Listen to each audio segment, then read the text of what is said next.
Fala, meus amigos do canal do Medeiros, sejam muito bem-vindos a mais um vídeo no YouTube para falar de Botafogo, para falar do nosso glorioso. Segunda-feira, uma semana se iniciando com um sorriso no rosto.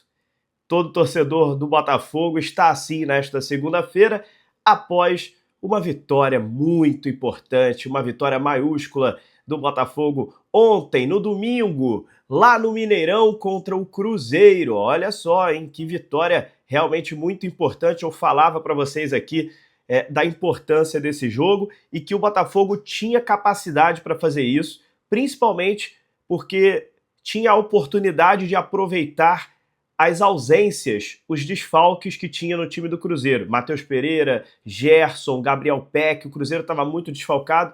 Então o Botafogo não tem nada a ver com isso, o Botafogo tinha a oportunidade e conseguiu agarrar essa oportunidade vencendo a partida. Primeiro, deixa eu pedir para você se inscrever aqui no canal do Medeiros. Se você está vendo esse vídeo aí em collab com o Glorioso Play, vale a pena você conferir aqui. Clica aí, vê se você está inscrito no canal do Medeiros, esse canal exclusivo para vídeos, tá? Você tá vendo aí, canal do Medeiros ou Medeiros Botafogo? Facilitei pra galera. A galera às vezes fala pra mim assim, pô, Medeiros, eu procuro aqui Medeiros Botafogo e não aparece pra mim. Então eu coloquei Medeiros Botafogo. Todo mundo sabe que eu falo somente de Botafogo por aqui, né? Não falo de outros assuntos. Então se você colocar Medeiros Botafogo, vai aparecer pra você o nosso canal. Fica mais fácil pra você achar o nosso trabalho por aqui todos os dias, falando do Botafogo. Ah, quero saber onde que o Medeiros está falando de Botafogo. Tô no Instagram falando de Botafogo, tô no YouTube, tô no Twitter, tô em todas as redes sociais falando do nosso glorioso. Pois bem, esse é o papo reto com o Medeiros. Sempre no dia seguinte do jogo, a gente vem aqui, cabeça fria, na vitória, no empate, na derrota, a gente vem aqui falar como é que foi a partida. E é sempre muito gostoso falar após uma vitória do Botafogo, da forma que foi. Uma vitória inteligente, uma vitória de um time que foi muito consciente dentro de campo, e o Franklin Carvalho, depois da parada da Copa do Mundo, 3 jogos, 2 vitórias, 1 empate. E esse empate com vitória, né, no Newton Santos, o Botafogo poderia tranquilamente ter vencido aquela partida se não fosse o Lucas Arcanjo, goleiro do Vitória, que fechou o gol contra nós, e aí ontem contra o Remo tomou um frangaço. Impressionante, cara. O cara agarra, fecha o gol contra o Botafogo e chega no jogo seguinte, toma um piu-piu daqueles. Impressionante a falha do goleiro Lucas Arcanjo no gol do Remo ontem. Mas enfim, já foi, já passou. O importante é que o Botafogo voltou bem, né? Dessa parada para a Copa do Mundo.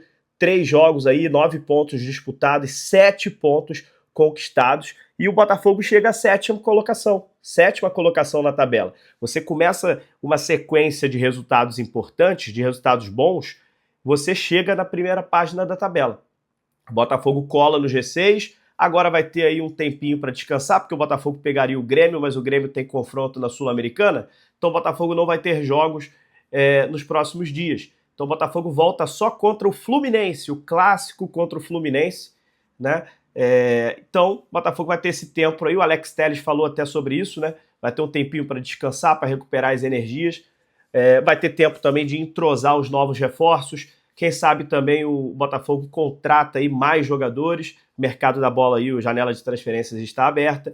Então o Botafogo tem chance ainda de reforçar o elenco para jogar contra o Fluminense. E o Fluminense nessa partida, provavelmente o Fluminense deve vir com o time misto, tá? O Fluminense vai estar no meio dos confrontos aí contra o Rivadavia e também no meio dos confrontos contra o Vasco na Copa do Brasil e o Rivadavia na Libertadores. Então o Fluminense vai estar ali provavelmente colocando um time misto contra o Botafogo nesse clássico. O que o Botafogo não tem nada a ver com isso. Novamente tem uma oportunidade de vencer a partida, né? Principalmente se o Fluminense colocar time misto, né? E é isso, acho que a oportunidade do Botafogo, tanto no Campeonato Brasileiro, de entrar no G6, lembrando que o Palmeiras perdeu para o Atlético Mineiro, o Flamengo empatou com o São Paulo, o Botafogo está muito longe ainda de sonhar com a primeira colocação, mas passo a passo, jogo a jogo, a gente vai conquistando nossos pontos, estamos na 20ª rodada, primeiro objetivo é entrar no G6, depois o segundo objetivo entrar no G4, a gente tem aí hoje o G4 com o Palmeiras, Flamengo, Atlético Paranaense fazendo uma campanha impressionante e também o Fluminense. Então não está longe o G4, né? Ainda mais se o Botafogo vencer o Fluminense, jogo de 6 pontos, o Botafogo pode encostar no Fluminense. Então assim, passo a passo, a gente vai tentando colar nesse pelotão da frente no Campeonato Brasileiro. Falando um pouquinho sobre o jogo, o Botafogo, no primeiro tempo ali, o jogo estava equilibrado, o Cruzeiro tentou ali a pressão nos primeiros 15 minutos iniciais, chegou a perder uma boa oportunidade ali com o Caio Jorge, que saiu na cara do goleiro Arleson, não concluiu. O Botafogo é hoje, no Campeonato Brasileiro, o time que tem o melhor aproveitamento em bolas paradas do campeonato.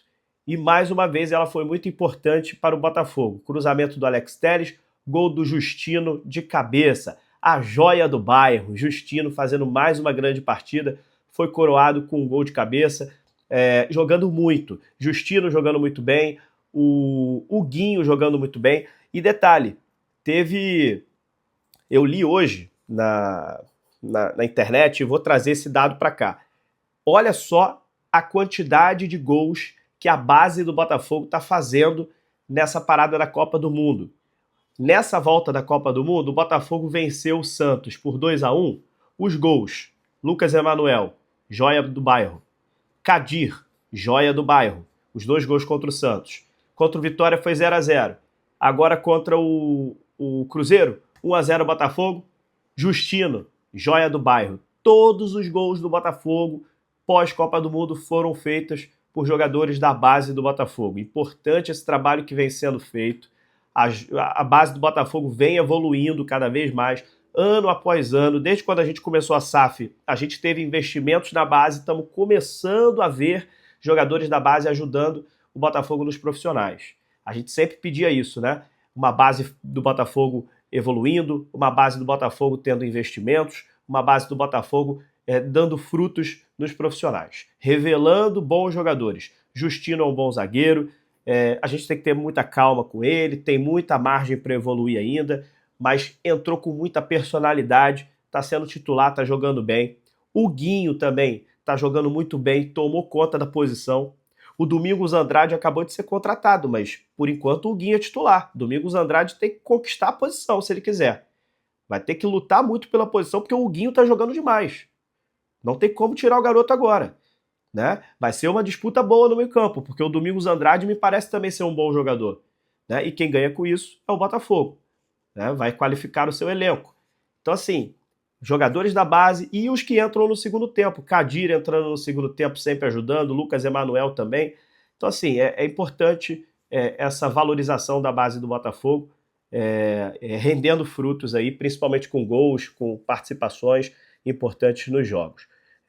Então é isso, cara. E depois que o Botafogo fez o gol, o Botafogo teve a oportunidade de fazer o segundo.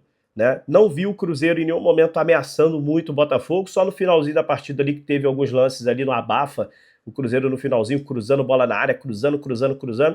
Mas é mais um jogo também que é importante destacar o sistema defensivo do Botafogo, que era uma crítica que muita gente fazia, inclusive eu. Botafogo, com o Franklin Carvalho, tinha um grave problema defensivo. Antes da Copa, o Botafogo dificilmente passava um jogo sem tomar gol. Claro que a gente tinha um problema muito grande de goleiros falhando, lances que às vezes nem era o sistema defensivo, era uma falha individual do goleiro Neto, ou do Léo Link, enfim, ou do Raul, goleiros que realmente não estavam bem. Botafogo contratou 2 goleiros, o Arleson chegou, 3 jogos após a Copa do Mundo, o Arleson não jogou no jogo contra o Santos, né? No jogo contra o Santos foi o Léo Link, o Botafogo tomou um gol, né? Depois que o Arleson entrou contra a equipe do Vitória, foi 0-0 aquele jogo, esse jogo contra o Cruzeiro, 1-0 Botafogo. Então, nos 2 jogos do Arleson, ele não tomou gol, cara. É a primeira vez nesse Campeonato Brasileiro que o Botafogo passa 2 jogos seguidos sem tomar gol. Olha a importância. Ajustes no sistema defensivo, feito pelo treinador Franklin Carvalho. O time está evoluindo nesse aspecto. E, segundo a situação, o goleiro também passa mais confiança. Né? O Arleson é um goleiro que está fazendo boas defesas. Ontem fez uma boa defesa, na cabeçada do jogador do Cruzeiro no primeiro tempo. No segundo tempo, os lances que apareciam, ele estava seguro, ganhou uma das maiores notas da partida, também o Arleson. Né? A gente vai falar, vamos passar aqui, estou passando aqui a parte coletiva, né? Mas vocês sabem que aqui no Papo Reto com o Medeiros, eu gosto sempre de passar a análise individual de cada atleta. Então vamos lá, o Arleson, ótima partida. Mais uma boa partida do goleiro do Botafogo, mais um clean sheet, que ele chama, né? O clean sheet é o goleiro passar o jogo sem sofrer nenhum gol. Segundo clean sheet do Arleson, jogou muito bem.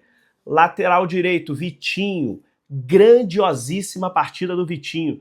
Eu sou o cara que critico muito o Vitinho, porque o Vitinho, principalmente nesse ano, né, ele vem errando coisas bobas, às vezes parece displicente, e ele tem um problema ofensivo de finalização, o Vitinho, que assim, é realmente algo que ele precisa evoluir. Mas defensivamente o Vitinho é muito bom jogador. É difícil um lateral direito defensivo ser melhor que o Vitinho.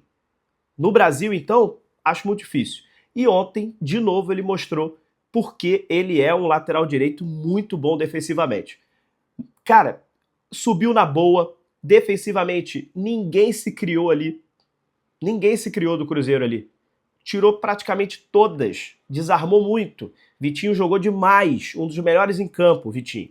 Lateral esquerdo, Alex Telles, mais uma assistência. Alex Telles é o único lateral com mais de 5 gols e mais de 5 assistências na temporada 2026. Jogando muito, qualidade técnica absurda. Muito, muito bem na partida ontem também. Justino, melhor em campo, fez o gol da vitória. Grande partida também do Justino. Foi muito bem. Ferrarese ganhou várias bolas pelo alto, importante também. Cruzamentos na área, ele estava tirando quase todas de cabeça. No primeiro tempo ali, no lance do Caio Jorge, achei que ele deu um pouco de mole ali, né? Naquele carrinho ali, acabou errando. Caio Jorge poderia ter feito aquele gol. Certamente, se o Caio Jorge faz aquele gol, estaria reclamando do Ferrarese. Mas é difícil, né? Alguém passar o jogo inteiro sem errar nada. No geral, acho que o Ferrarese foi bem na partida. Conseguiu tirar a maioria das bolas, conseguiu ser muito bom no jogo aéreo defensivo. Então, boa partida do Ferrarese também. O Guinho, mais uma grande partida do Guinho, impressionante. Tomou um amarelo no primeiro tempo, eu fiquei preocupado. Falei, olha, um volante de marcação tomar um amarelo no primeiro tempo é sempre muito complicado. E mesmo assim ele conseguiu manter o nível, conseguiu marcar demais e tomou esse cuidado para não ser expulso. Então o Guinho tá de parabéns, mais uma grande partida com a camisa do Botafogo. Medina fez uma boa partida, ainda acho que o Medina pode melhorar, acho que o Medina vem errando alguns passes ali no meio campo que pode comprometer, né? Ontem ele errou um passe ali no meio campo, não sei se foi o gramado também, o gramado do Mineirão estava em péssimo estado. Muita gente reclama de grama sintética, mas ficam calados aí com esse gramado de ontem do Mineirão. Horrível. Assim, péssimo o gramado. Péssimo. Muitos jogadores estavam errando passes por conta disso.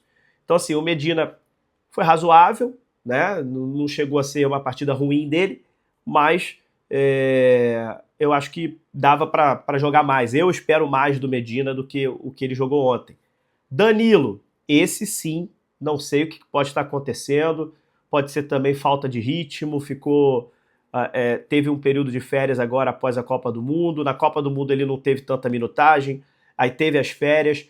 Não sei se ele está um pouquinho abaixo dos outros jogadores, porque voltou depois aos treinamentos. Não sei se a questão psicológica também dessa negociação com o Palmeiras, com toda essa situação que se criou, pode estar afetando ele emocionalmente, mas no jogo que ele entrou contra o Vitória no segundo tempo, tu via que o Danilo estava errando coisa que ele não costuma errar, mas como foi o jogo ali, o segundo tempo, eu fiquei quieto. Ontem ele jogou contra o Cruzeiro também muito abaixo do que ele pode produzir. Não acertou nada do que ele costuma acertar, o Danilo. Fez uma partida abaixo do normal, né? Então a gente espera muito mais do Danilo. Vamos ver se agora, nesse período aí que a gente tem de treinamentos, se o Danilo volta à forma dele, que a gente sempre viu ele jogando aí nessa temporada de 2026, contra o Fluminense. Quem sabe aí ele possa voltar a fazer uma grande partida, mas não gostei muito do Danilo nesse jogo de ontem, não. Meio campo, Montoro, craque, impressionante, cara. Eu tô falando para vocês aqui, Franklin Carvalho não tira o Montoro do meio campo jogando por dentro. Esquece isso de colocar Montoro na ponta. O lugar dele é ali, meio armador. A Argentina produz muito esses jogadores, muito. O que o Brasil não produz mais, a Argentina produz a rodo. É o Almada, é o Messi, é o Montoro, são vários jogadores dessa forma. O meio campo armador, cara, que carrega drible curto, carrega a bola muito próximo do pé, tem uma visão de jogo apurada. O Montoro fez uma grande partida. Para mim só não foi o melhor do jogo porque o Justino merece ter sido eleito o melhor da partida. Mas que partida fantástica do Montoro para mim, essa partida de ontem contra o Cruzeiro. Jogou demais. Matheus Martins, na parte ofensiva, muita gente vai reclamar do Matheus Martins. Realmente não teve tanto destaque, né, na parte ofensiva. Mas eu achei que foi uma boa partida tática do Matheus Martins. Às vezes a gente acaba não olhando muito para essa parte, mas se vocês forem perceber, as principais jogadas do Cruzeiro estavam acontecendo nas costas do Matheus Martins. E ele estava marcando demais, junto com o Alex Telles, para que o Cruzeiro não se criasse por ali. Então, a partida defensiva, né, o comprometimento tático do Matheus Martins foi muito importante para o Botafogo não sofrer. Sempre quando o Cruzeiro vinha por ali, tinha o Matheus Martins junto com o Alex Telles fazendo a dobra de marcação. Então, achei que foi uma boa partida tática do Matheus Martins nesse jogo de ontem, apesar de ofensivamente a gente não ter falado muito o nome dele. Mas gostei da partida do Matheus Martins, tá? Arthur Cabral não fez o gol, camisa 9 é sempre cobrado por gols, mas achei que fez uma partida razoável para boa. É um jogador que vem jogando bem, mas a gente sabe que camisa 9 é sempre cobrado por fazer gols, né? Então, acho que incomoda até o Arthur Cabral isso, né? Então, contra o Fluminense, ele já vai estar doido para fazer gol, porque ele sabe que nesses 2 jogos acabou não fazendo, mas achei uma partida boa dele. Não teve também tantas chances assim de gol, o Arthur Cabral. Foi um jogo que a bola não chegou tanto para ele, mas quando chegava ele brigava, conseguia dominar as bolas, conseguia dar o passe, conseguia fazer o pivô. Achei que conseguiu render bem nesse tipo de jogo, mas a gente fica na torcida para que contra o Fluminense, aí no Clássico, ele volte a fazer gol, porque é a função do camisa 9, né? Então é isso que a gente espera dele. Franklin Carvalho, melhorando a cada jogo. Eu sou um crítico do Franklin Carvalho no sistema defensivo. Acho que ofensivamente ele sempre foi um ótimo treinador, tanto que ele era o treinador de jogadas ofensivas do Arthur Jorge. Só que agora como treinador, ele precisa equilibrar isso, ser um treinador de jogadas ofensivas e defensivas. Na defesa ele não estava conseguindo ajeitar o time, então eu estava criticando muito isso. O Botafogo tomando gol todo jogo. Agora ele começa, depois de um tempo de trabalho, a evoluir, a melhorar o sistema defensivo. Então, a gente tem 18 jogos com o Franklin Carvalho, 10 vitórias, 6 empates, apenas 2 derrotas. É um aproveitamento muito bom, né? Devido a todo esse contexto do Botafogo, devido a todo esse extracampo conturbado. É um aproveitamento muito bom. E é isso, é torcer para que ele consiga evoluir cada vez mais, né? E que os reforços que estão chegando aí sirva para que o time continue nessa batida, para a gente ir o mais longe possível no Campeonato Brasileiro e buscar esse título da Copa Sul-Americana, que eu acho que o Botafogo tem total condição de ganhar esse título da Sul-Americana, de estar em Barranquilla, na Colômbia, em novembro, disputando a final dessa Copa Sul-Americana. Beleza? Esse é o Papo Reto com Medeiros, quase 20 minutos de vídeo, vocês estão acostumados, né? Se acostumem. Se você não está acostumado, Papo Reto com Medeiros, sempre no dia seguinte do jogo do Botafogo, a gente batendo um papo aqui como foi a partida. Eu abro os comentários para vocês agora. O que vocês acharam da partida? Comenta aí que eu vou ler todos os comentários agora. Um abraço, até a próxima. Se inscrevam no canal, deixa joinha, deixa o like. Tchau, tchau.